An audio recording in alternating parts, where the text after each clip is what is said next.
here. So, as you know, we had a broad set of goals with this project. We want to have great public input. We've tried for that. We haven't had great response from the public after the first. We had a lot of people at the first meeting, but we haven't had many since. We'll do one more session before we go to Planning Commission, where we'll have a come and go meeting with that. We want better clarity. We want it to be easier to use. We want to do a better job of preservation in our neighborhoods and enhancing our neighborhoods and accommodating businesses. But overall, we want this code to allow us to develop and continue to develop a quality city. Some of the issues, you know, the zoning code is kind of a staff-driven thing. If you're not in it every day, it's very hard to use. And as I've even discovered in the last 2 weeks, sometimes when you're in it every day, you don't always get it right. So we want to make it easier to use. We want to get rid of conflicts, address our new uses, and we want to cut the approval time where we can, in addition to some other things we'll talk about later as we go through this. This was our original schedule. We're just a little bit behind. We thought we would be adopting in the fall. But as we went through this, Mark's developed a list of about, 150 to 175 different issues that we had to address individually within the code. And so that's taken a little bit longer than we thought. So the code now is nearly drafted. We've had 10 committee meetings, so the steering committee that you all appointed so far. We met individually with the steering committee members that accepted our invitation to do that. And we're getting ready to have input on the draft code as we move forward. I just put the dates of all those committee meetings up here for the steering committee. We have a tentative date. It's not, this is actually incorrect in your handout, but I corrected the slide here. January 29th will be the last meeting. That's tentative.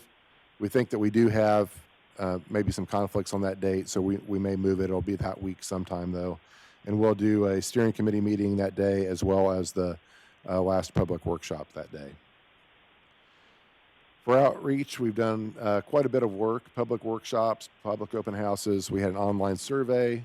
We used the steering committee. We interviewed you all as commissioners that wanted to talk with a consultant, and we talked to several different agencies that are involved in the zoning code as well.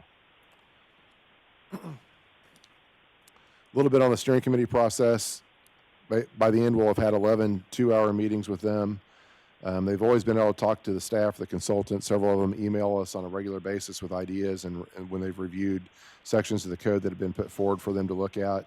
And like I said, we offered individual meetings to them in August of this year. For folks that want to participate, obviously we've had the large community meetings. We'll have the next meeting tentatively on the 29th, but it'll actually probably be the week of the 29th. And you can still comment online at zoning rewrite at digicate.com, and that is a bilingual site. In addition to the upcoming community meeting we'll have, there's also formal opportunity for testimony for anyone who would like to at both the Planning Commission and Board of Commissioners meetings during those public hearings. And with that, I'm going to turn it over for a little bit to Mark to talk about the recap of the process of the zoning code and more detail on what we've heard from the steering committee and the rest of the code.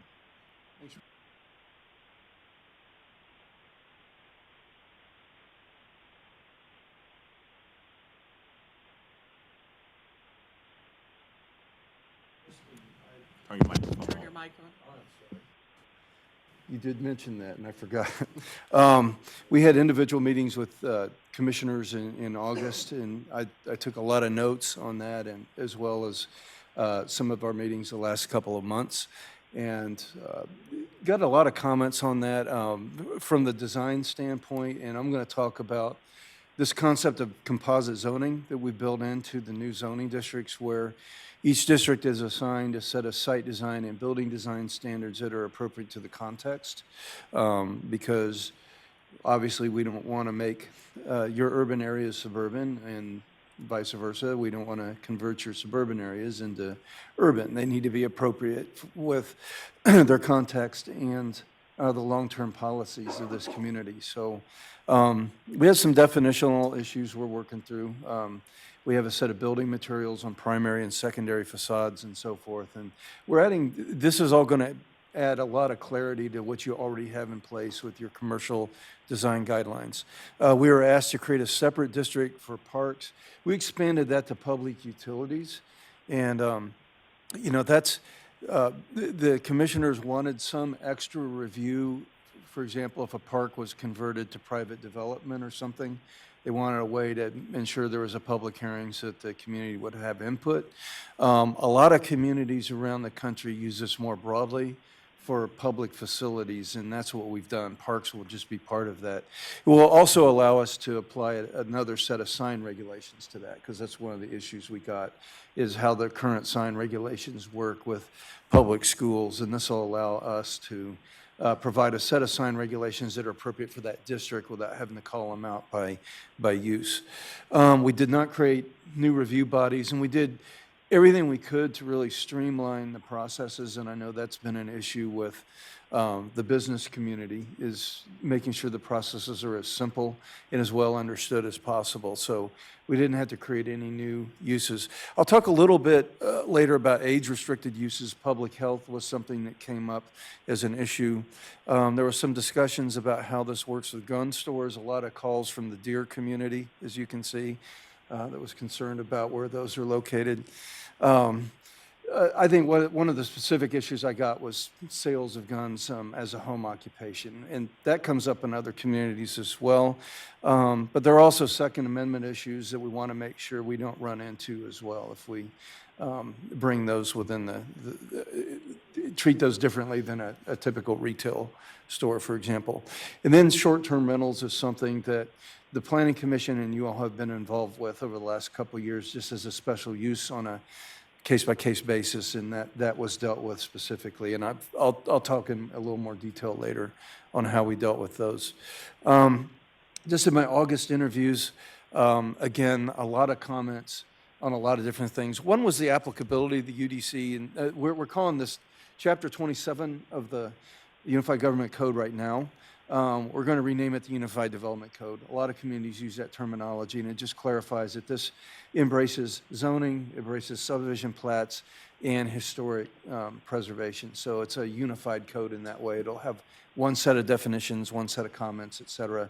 I did get a comment on just the applicability to make sure it's clear we're not covering Bonner Springs or other incorporated areas of the community other than Kansas City, Kansas, and it reflects that there's an agreement, I guess, that was done. And so that's been written into the revised draft. Making sure our design standards are flexible. We always walk a line. We want to make sure that the regulated community, that developers know exactly what's expected of them. We're not creating some sort of design review board where somebody doesn't know what they're going to have to do before they go in. So we want to make the standards as precise as we can make them so people know what's expected of them. At the same time, applicants need some flexibility too. Sometimes you write a standard, you do a lot of work, everybody agrees it's great, but it just doesn't work for a specific project, for example. So we want to make sure that they're flexible. I had a developer one time tell me that what we're looking for is flexible certainty, which is hard to do.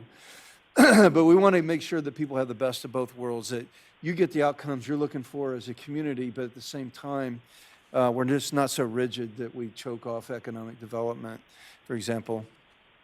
Maintain flexibility for urban lots as well. And we built that into things like the landscaping standards, the parking standards, to make sure if you got a small site that needs to be redeveloped, we're not imposing a suburban level of landscaping and parking and so forth that would not only make that site hard to redevelop, it would produce, if it were redeveloped, it would have a physical outcome that's not appropriate for the neighborhood that it's in. You want more building and less parking and less landscaping in the more urban parts of the community, and vice versa.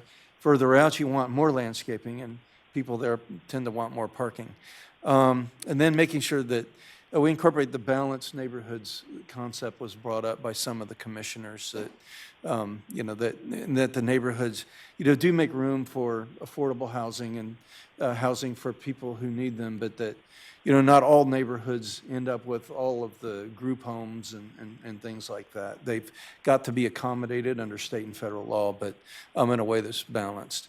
There were a lot of detailed revisions and changes to the historic and landmark review, especially for environs review, to make sure that that's clearer and works better for people, while at the same time protecting your historic buildings in historic neighborhoods. Well, and I know that that's been an issue with, I've talked about with different commissioners, and so that's really not going to be a standard area. Like right now, it's 500 feet. We're going to make it more if it's in sight lines and if it really has an impact on that building. So we're going to reduce the impact of that quite significantly to things that make more sense when you look at it in context. Okay. Other things that came up were, in addition to the landscaping, which I mentioned earlier, making sure that we have a good, robust set of street design, geometric standards that work for, again, the different context areas of the unified government, whether it's urban, whether it's suburban, and et cetera.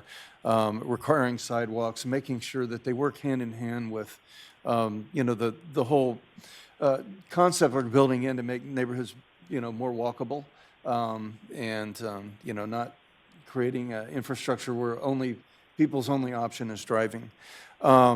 With parking, we did reduce across the board the parking ratios. I used as a resource the Institute for Transportation Engineers has a volume called Parking Generation, and as luck would have it, they came out with the newest version this year, in 2019. So I went all the way through that and applied that to every single use, and every one was reduced. And at the request of most of the commissioners, we also established maximum parking for most of the uses. Not all of them, like a hospital, for example, needs parking for ambulances and things like that, and that would make it hard for them to do their mission. But for retail and other kinds of uses now, we have a flexible maximum. We also encourage shared parking. And talking with Rob today, I think with the stormwater improvements too, that's going to create more incentives for applicants, I think, to work together to recycle parking spaces, as opposed to every site has its own individual parking lagoon and sits empty most of the year. It'd be nice if we could reuse that for multiple sites so that everybody can find a place if they need it, but we don't create too much parking in the community. Integration with business licensing. Now, we're not rewriting the business licensing ordinance, but one of the comments I got was sometimes somebody will go through the zoning process and not realize they need a business license or something, and then they get held up and they get frustrated. The ombudsman concept was also raised, which really doesn't need a change to the ordinance. That's a position you could fill on your own, and that would just help applicants through the process. And again, making sure we got enough leeway for market changes in the future, because it's Yogi Berra once said, it's hard to make predictions, especially about the future. But we want to make sure that this works for now, but this code will be in place, for a long time. We want to make sure it's adequate to accommodate that. There are a lot of comments about specific types of uses that came up and that resulted in changes from what you have today.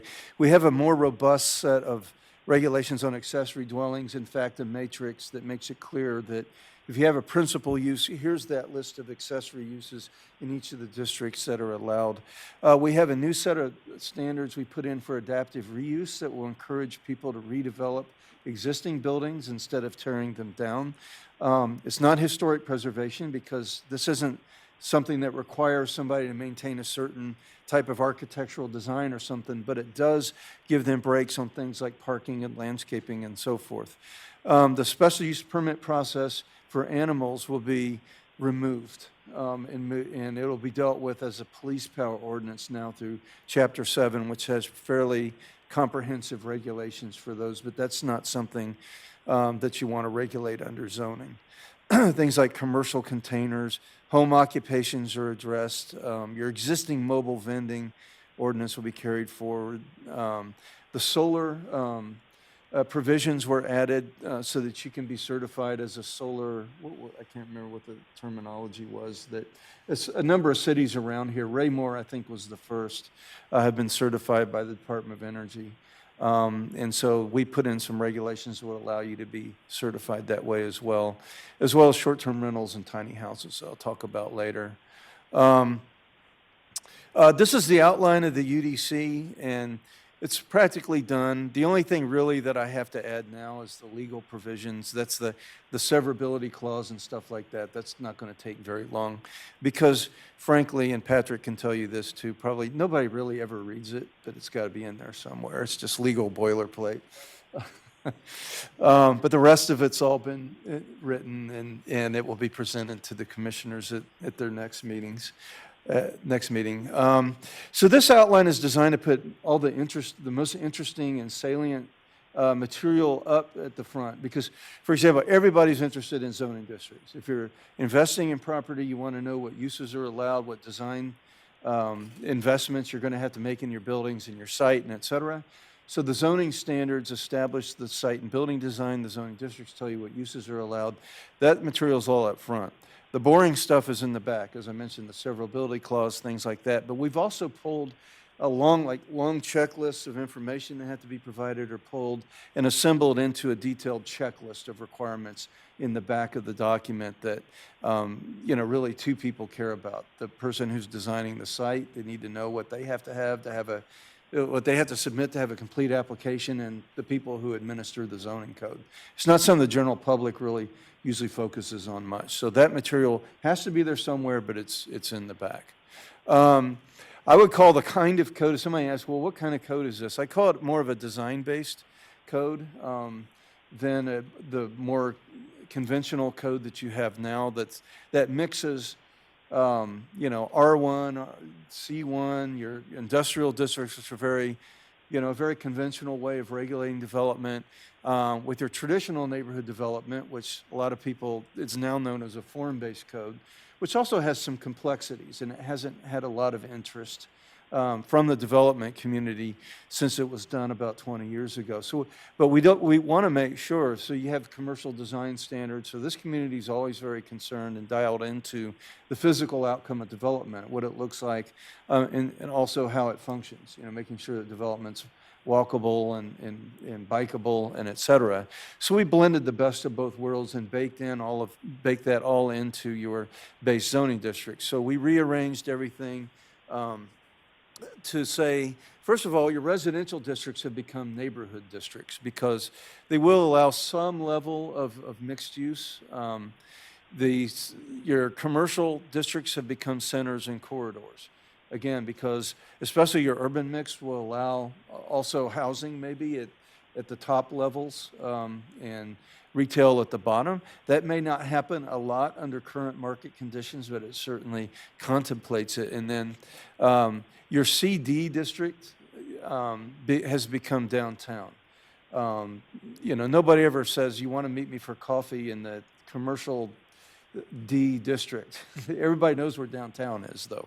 And you have a downtown master plan that divides downtown into 4 different areas, and that was followed in these new district regulations. And your industrial became employment districts because that's the function that your industrial districts serve. It's not the old smokestack, smelly thing we used to think of. It's more intense uses, but they're there because they create jobs for this community. And we're using that concept we call composite zoning. Some communities call it modular zoning, where each district carries with it a set of building design standards and a set of site design standards that are designed to be appropriate to not just the citywide master plan or whatever the area master plan is, but first of all, you'll look at the uses that are allowed in your district, and the district designation will tell you what level of site building design we expect and what level of site design we expect. And that dictates the physical outcome of development. It's not just simple setbacks. And we also added in the latest draft what we call A and B street designations. And this builds some flexibility into things like you see your old traditional neighborhood development district, which has a lot of detail in terms of design, and it tends to be rigid. But a developer might say, well, I'd like to put a grocery store here, but all the grocers have told me they want their parking in the front, so what do I do? Well, this accommodates something like this development here. This is called River Ranch. It's in Lafayette, Louisiana. We just did their code, where they do have a nice downtown Main Street, and there all the buildings do have to be up to the street. They have to have fenestration and articulation at the ground level, et cetera. But their grocer, which is on the other side of this development, it abuts a busy collector road on this side. It has front-loaded parking, but if you live in River Ranch on, an apartment on the above floor, you can walk through here and end up at the grocery store. Or if you live in a nearby neighborhood now, you can drive to the grocery store. So it accommodates the best of both worlds. And this, putting these B Street concepts in allows that to happen. Not every building has to be perfectly aligned at the sidewalk under this concept. So it makes it more workable and hopefully something where we'll see more of this happen over the next 20 years. And so this is how the building design standards work. They're set up in 6 different categories, going from lower density single family to a mix of residential to capture that what's called middle housing concept. So we, instead of relying on large scale, very intense high-rise apartments to meet our needs for affordable housing and housing at all different income levels of the community. This captures a lot of different housing types. And then the mixed-use centers would be something where either whether it's downtown or whether it's something new, somebody wants to do something or maybe redevelop an old shopping mall as something that's more of a walkable mixed-use center, they could do that.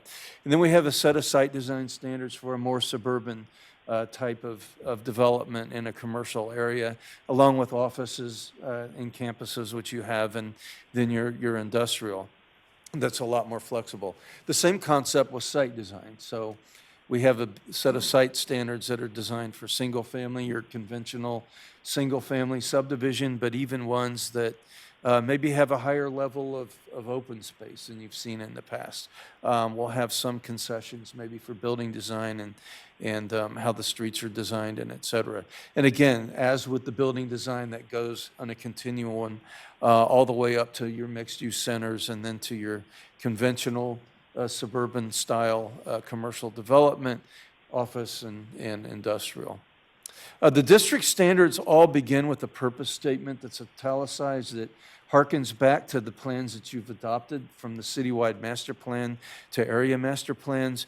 There's a table of dimensional standards for each one of them that shows you what for residential, for example, what the maximum densities would be, with the building height, what your setbacks are, et cetera.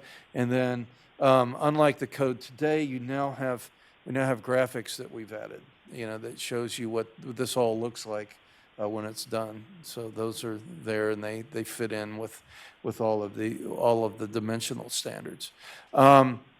We've also assembled the uses into a table.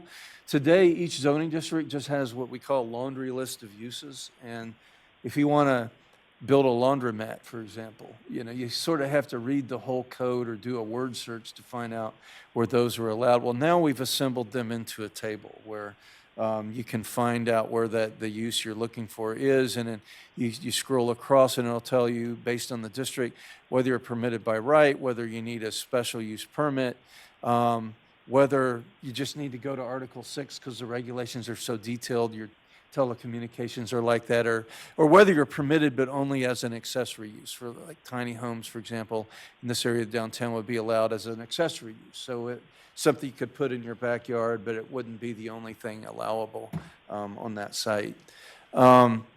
We've carried forward your overlay and special districts for historic preservation. Mission Road, which is part of an intergovernmental agreement, so we didn't want to disrupt that. That's part of your overlays, and floodplains. And Rob sent me the latest state model that we're going to incorporate. You just have to remember that the state, through FEMA, tells us what floodplain regulations to adopt so that we're eligible for emergency management funds should we need them. Okay. And then the plan development, we've added a district for plan development to make it more of an open-ended but rarely used concept. We believe that the building and site design standards that are baked into all of the base districts are something that every development should use. No longer do they have to go negotiate their way through a parallel plan development process. We also recognize, though, that sometimes there are projects that are just out of the box. We need a way to process them, and they need special review. So We've incorporated a planned development district that they could rezone to for that. And the public facilities district that I mentioned earlier per the request of some of the commissioners that we met with, the steering committee. Chapter 4 or Article 4 of the Unified Development Ordinance assembles all of the standards that basically apply to all development in the unified government. So we've assembled a set of block length standards, for example, that's a one-size-fits-all now, and here we've calibrated them to different parts of the community. So if you're downtown, the maximum block length is 800. It's a lot smaller. And I actually got on Google Maps and looked at downtown and measured them to see what most of the blocks are to make sure we weren't making that too strict. But that is smaller. But if you're further out, if you're in the countryside district, which would be way out in western Wyandotte County, you're doing a conventional subdivision, the maximum block length is longer, so it's calibrated. We've put in some detailed standards and tables on setback encroachment. So if you want to put a front porch in, for example, you can encroach a little further into the setback, but not necessarily all the way to the street. So we've included that and created some detailed standards for where those encroachments can go, how far they can go, and et cetera.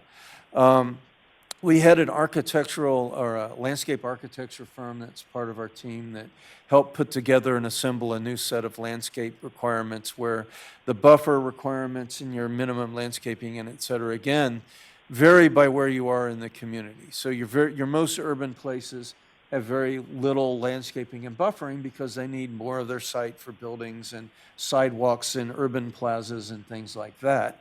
Where in further out, again, you have a lot more green space. So this, again, is calibrated to the context of the community. And, you know, we encourage more, even in a suburban setting, we encourage a better connection between the buildings and the street and ways to walk around. The parking and loading, as I mentioned earlier, we calibrated that and reduced the standards across the board to both reflect what's in the latest version of ITE's parking generation standards, but also to fit the context of the more urban areas of the community. And again, some of these uses have maximum as well as just minimum spaces, along with encouraging shared parking for different uses. So ITE is the Institute of Transportation Engineers. So we use their standards for all of our traffic generation studies, for traffic studies, and this is a similar type of document for parking. And some of them would have had us raise our parking standards for some uses, but we've been able to accommodate them within our current parking guidelines so far, so we didn't raise any of them. So in general, the parking requirement will be going down across the board because we didn't raise anything and we lowered most of it. Right. And we also, oh, I'm sorry, go ahead. Didn't I just hear you say right at the end that that is going to be part of the combining use of parking for entities instead of each entity having to have a certain number? Right. We put in some regulations to make it easier for people to share parking and to base it, like if you have a church that meets once a week and, you know, you got a resource, maybe that commercial area down the road, you know, could use your parking spaces. That's a win-win. You know, that commercial retailer can work with the church to get the spaces without having to build new ones. The church gets revenue, and we don't have to look at a giant parking lagoon. Now, we're recycling those spaces over time when they're needed, so it creates that way to recycle those spaces. The same with on-street parking. You have on-street parking now. It's kind of restricted, so we've opened it up to everyone, but there is a restriction on uses that are open, like all hours of the night and that serve alcohol, and those can't necessarily take advantage of that. That's an existing restriction. If y'all think it needs to be lifted, I'm happy to take it out, but we left that restriction in. Otherwise, it's open to anyone who wants to use off-street parking that's accessible to their site and count that towards their on-street and count that towards their off-street. We allow shared parking now, but it requires you to go back to the planning commission. This gives us a way to do it administratively, which will be faster and easier. And it's something we'd love to see happen. For parks and open space, the citywide master plan, I think most of your area plans talk a lot about, you know, increasing and allowing for and getting more open space mixed in with new development. I know the citywide master plan talks about something called conservation subdivisions where, you may have the same number of dwelling units that you'd have in a conventional subdivision, but they're on smaller sites, reserving the rest of the site for natural features and so forth.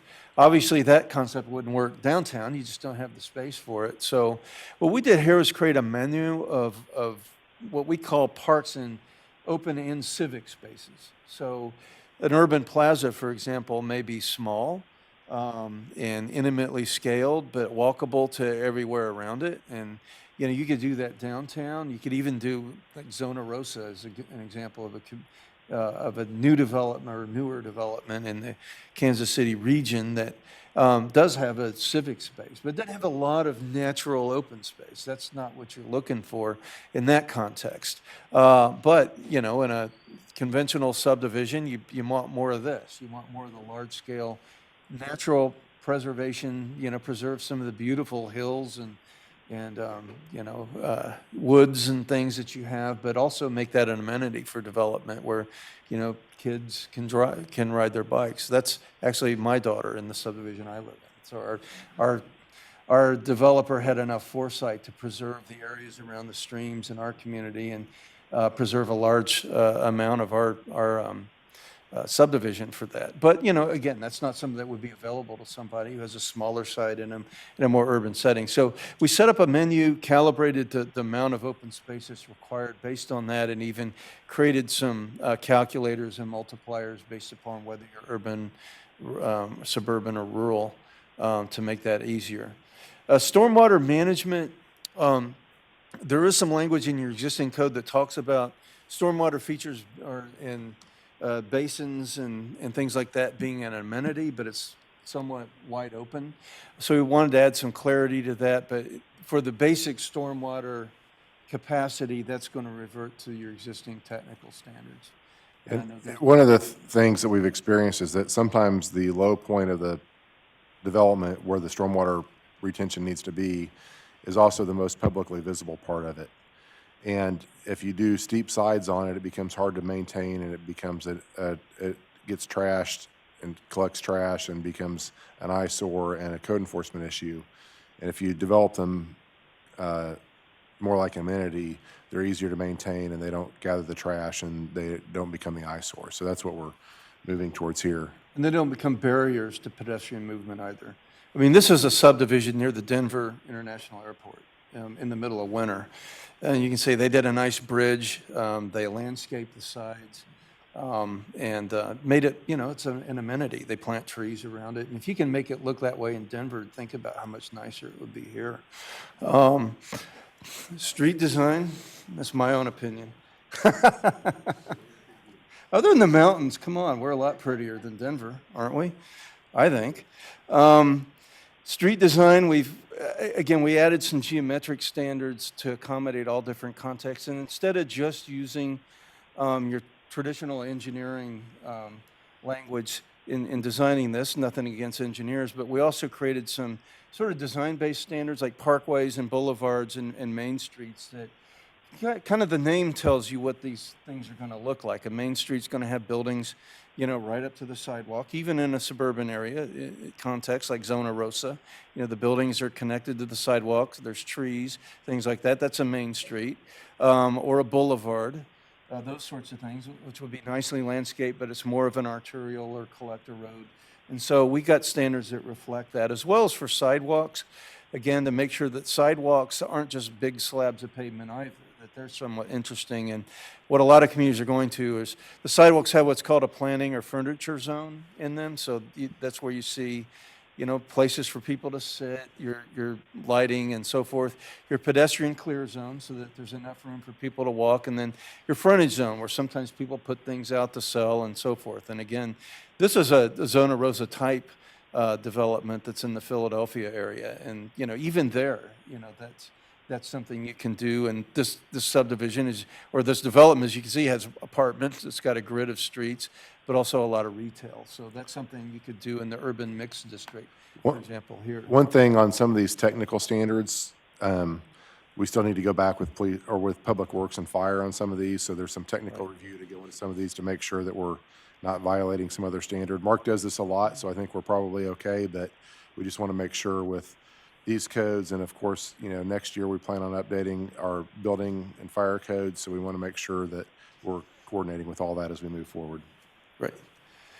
And then on processes, we've assembled all of the processes into one part of the code, which you've largely done today. And we carried forward, you've got a table of procedures, which you'd already done, which was good. We're trying to streamline things. The preliminary plan, for example, this would go now to the Planning Commission, and we're discussing whether it would come to you all as the elected officials. My preference would be to have the Planning Commission just make the decision. That would streamline development and so forth, and save you all time, so you can focus on policy making and that sort of thing. The preliminary plat, again, looking at whether we need to continue doing signage for preliminary plats, since, that part of it doesn't specifically deal with uses. And then interpretations. We've got a formal interpretation process now that we build into the code where if, something becomes unclear, there's some new use that, for example, that nobody's thinking about here in year 2019. 10 years from now, there's some new thing that people are doing. You haven't amended your code yet. Somebody wants to know where to put them. Well, Rob would decide, okay, well, looking at the use table and all that, what use is it most like? And so he would write an interpretation. And this would also give the person maybe, the opportunity to appeal that to the Board of Zoning Appeals if they disagree with what Rob decided here. One other change that's a big change is that on the final plan, right now, the Planning Commission approves that. This would make that a staff level approval. Final plans. Final plans. So, right, and, in 15 years, we've had one issue that I can recall with a final plan at your level. And,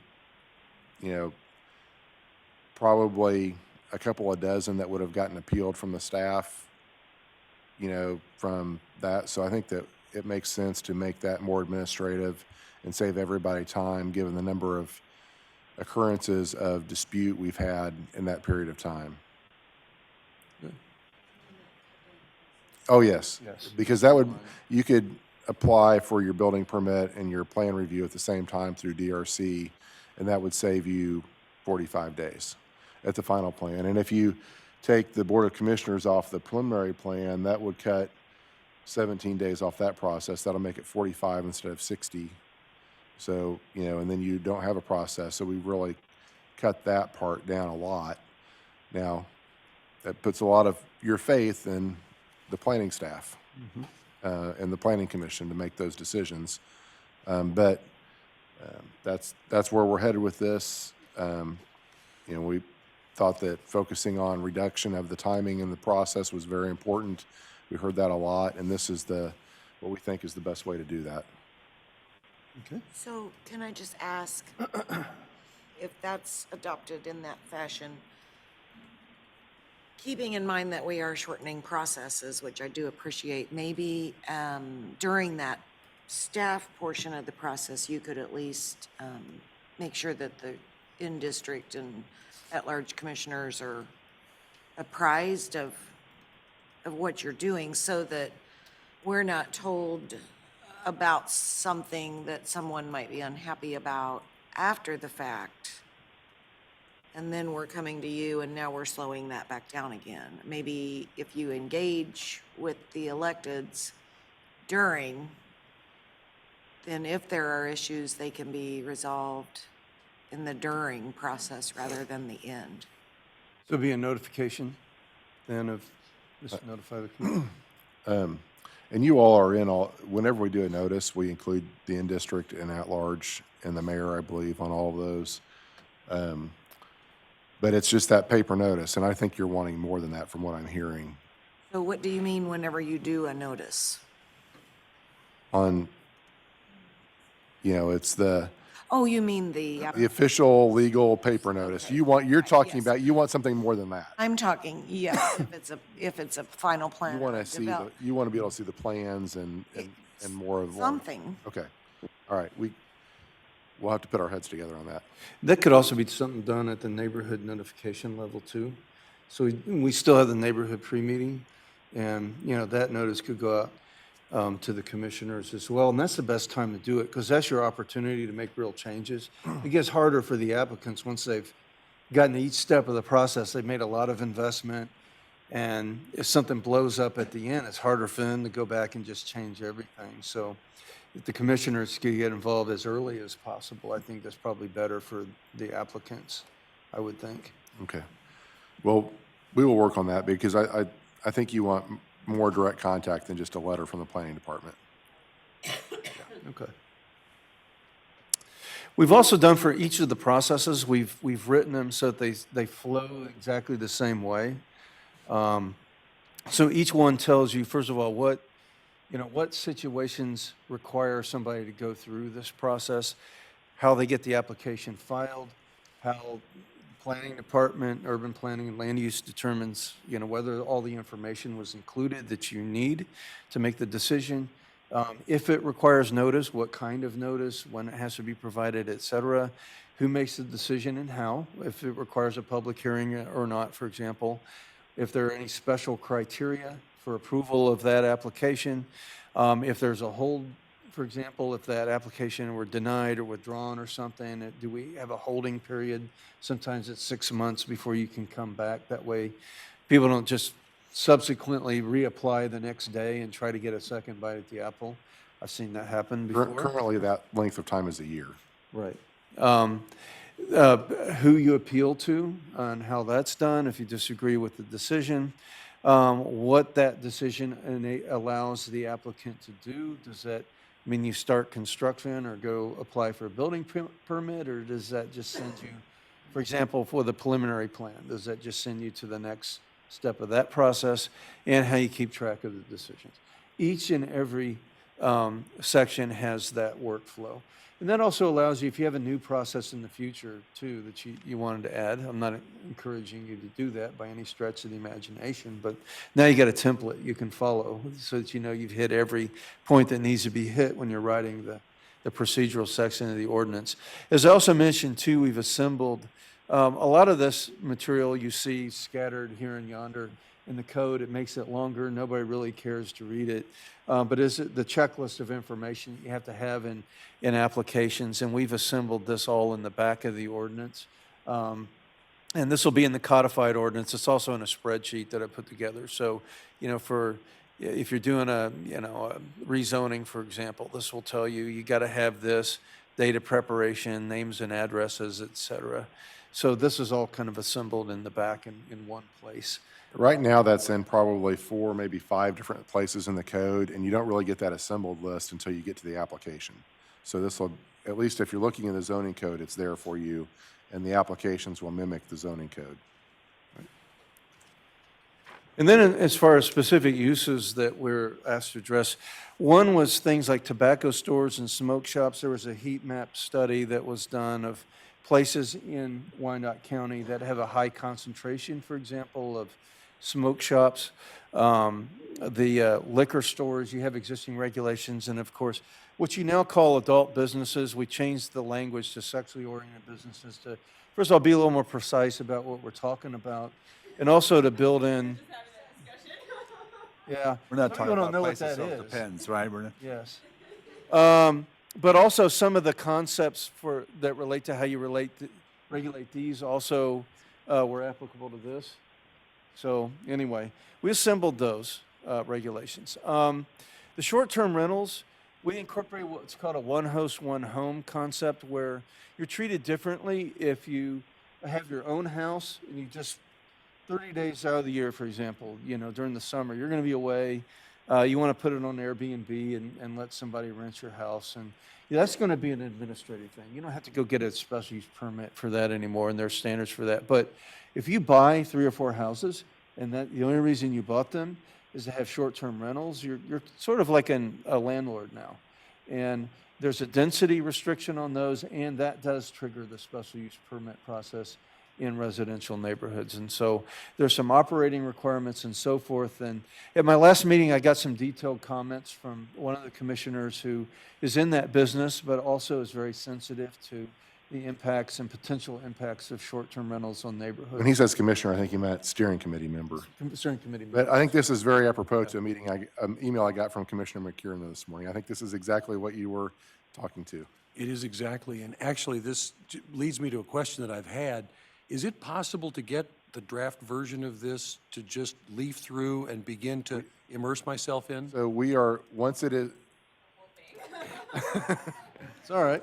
so once we have the complete draft, and I've been through the complete draft as a draft, and we make those changes, we will get that out as soon as possible. It will probably be, a couple weeks before the public meeting. We want to have it, that week we have the public meeting, January 29th. We'll probably have it out 2 weeks before that for everybody on the website, for you, paper and electronic copies to you all and the planning commission.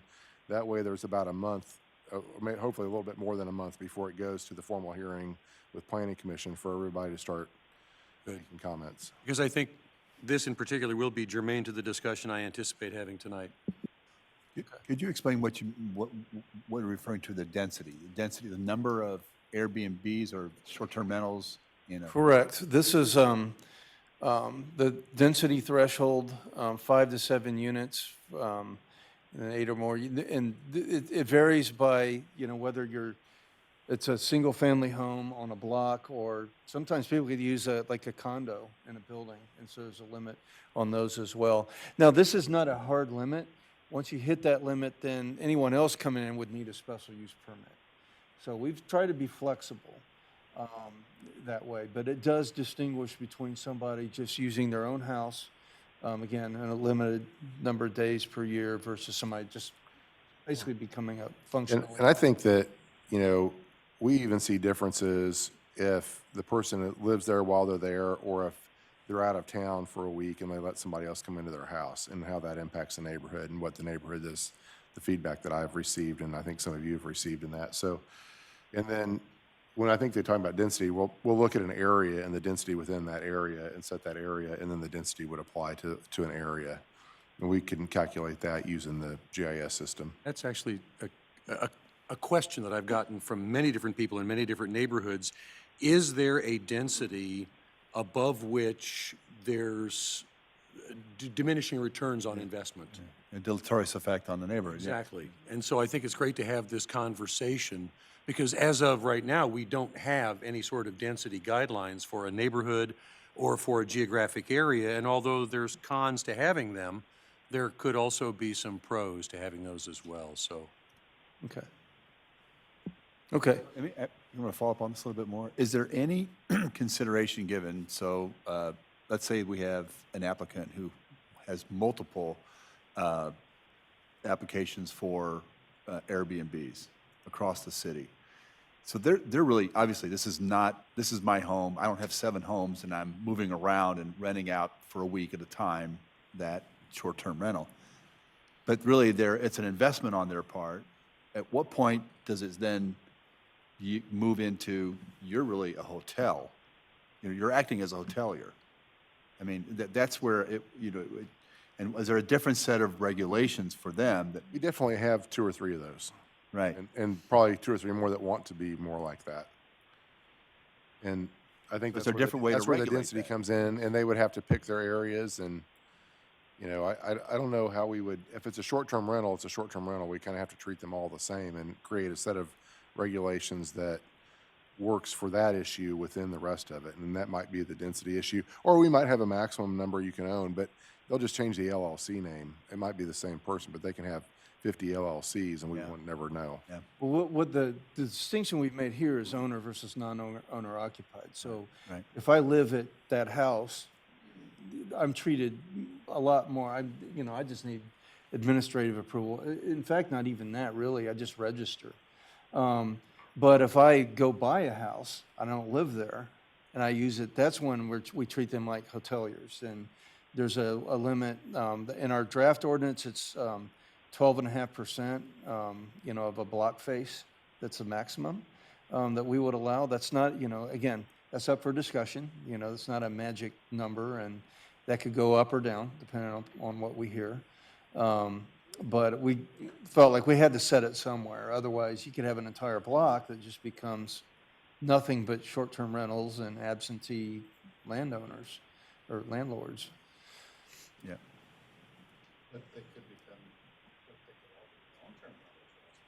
Yes, they could, yeah. They could, Yeah. they could. But I think that the rationale here, though, is short-term rentals and that whole industry has become such a thing around the country that, I mean, without these regulations, you know, that I think the risk is greater that that could happen. Just because this is an industry that is so common now everywhere. And I don't think that we've heard, even from the folks that are in the short-term rental business, that they want unlimited, create a whole block of short-term rentals. I don't think that I've even heard that from any of our STR folks. Most of them don't want to convert the neighborhood or a street or a block face completely to short-term rental. I think Kansas City, Missouri might have had some of that with apartment buildings where they wanted to do the whole apartment building as short-term rental. But I don't recall having somebody say, hey, we want it to be easier. We would like to have no regulation, but, you know, that we haven't gone to the extent of we want them everywhere all the time. We haven't heard that from the community anyway, or the folks on the steering committee. We've got about 7 or 8 more slides and I think 15 minutes left. So it's up to you all how we go through that. Go ahead. I was just going to say that to Commissioner Walter's point, you're absolutely right. Every one of those could be a long-term rental. And the issues, the challenges we're facing with the short-term rentals are in many cases identical to the challenges we face with long-term rentals and even owner-occupied properties. It's an issue of not being a good neighbor, not following the set ordinances and codes. Those are the problems we have, and it kind of blends across all different types of housing arrangement.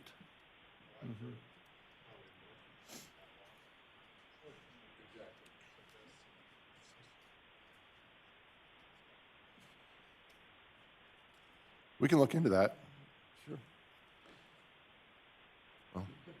Well, Well, I think the difference is long-term rentals are more or less, you know, semi-permanent residents at least. The short-term rentals, you know, it's basically a hotel, right? I come in, I'm here today, I'm gone tomorrow, and the complaint just in court cases that I've read where this is coming, you're seeing this tested a lot now in other communities that have gone around the horn on developing regulations like this. One of the common complaints you'll get is that, and even here, I think at one of the meetings, is people rent these out just for parties or something. And so that's the concern. And it's probably more of a concern if I just bought the house to do this business. I don't probably care as much about the neighbor. Whereas if I live there and my tenants have a party, my neighbors are going to tell me about it, and they're not going to be happy. So I think there's an inherent incentive for people to actually live in the house to take better care of it and make sure that it's not used for the purpose. we have So some that's the very poor distinction. long-term landlords that don't care. Yeah. Yep. Okay. Tiny homes is another thing we've contemplated in this new ordinance as a separate use. It's something we've seen more of around the country. There's, I think, the latest version of the building code. It's not the one you all have adopted, though. Has a provision, an appendix just for these. And as we know, you know, there's the Veterans Project that was done on the Missouri side of the state line that, you know, serves an important public service. It provided housing for homeless veterans, which I think everyone would agree is a good thing. But like anything, it needs to be controlled in terms of its density, how it's developed, you know, that it's not something that, you know, is detrimental to the neighborhoods around them. So we've distinguished communities versus small clusters of tiny homes, as well as, you know, even outside of this, the cottage home concept where you could build a small cluster of homes around a common open space. It's something you see around the country. You know, that's just a more affordable form of shelter where people can live in space of their own. So we've set up density minimum open space requirements and things like that. And we'll make sure, Rob asked me today to make sure, we have sidewalk requirements, that sort of thing, that the street design and stuff like that is adequate as well. I think, back to me on this one, I think. Okay. So we're writing this in MuniCode and using MuniCode for this, and Encode. So two systems that we already have. So this will translate right on into our system that we already have with MuniCode. So all the graphics and all the charts and tables will flow right in. We know what they're going to look like in advance. So we won't have any issues with what we see in the paper version and the online version. They'll fit together. We've tested it, and we know that those work already. Oh, I hit the wrong. I hit my microphone button instead of the advance the slide button. So for the future process, we will have our last public meeting tentatively that week of January 29th. February 10th and 27th are our Planning Commission and Board of Commissioners dates that are we're shooting for right now. Mark and I have talked about that. I think we can hit that. We just mentioned that we would distribute the draft of the code to everyone in early January. And then I think one thing that's important, and like what we did with the sign code, is that, this is a very large document. When you get it in paper form, you will be impressed by the weight and PDF. I'll ask you how you want it, and we'll get it to you however that is. But they will, it's a big document, and Mark is very good. It will have been through a lot of review. But like with the sign code, there will be some things that we didn't anticipate. The size of signs that churches and schools wanted, we just missed it. All right, so we're going to plan a review cycle with you all, the Planning Commission, the Steering Committee, for the new planning director in the fall of 2021. I will note that a couple of those items on one of Mark's slides about the ombudsman and some of the process linkages, my new position might be working on some of that already. So some of those comments that we're already working towards. But I think that when we go through the code and, there's a lot of detail to it, and even if all of us looked at it and read it 5 times in a year, we're going to find stuff that we think, we should have done that a little different. And so I just want to be clear that it worked great with the sign code. The people on the committee were happy. We went back to them and asked them, and they said, yep, we need to change. Really, I think that the people we asked had 2 changes, and the staff had 3 or something like that. So it was a good process to go through, and they'll be incorporated in this when it comes back forward to you all for adoption in February. So we've got 10 minutes before the next meeting, so we'd be happy to answer any questions you have, any additional questions, or you know how to get a hold of me outside of this meeting if you have more detailed discussion that we need to have. I just have one question on the short-term rentals. Do those folks also get a business license? Yes. Okay. Thank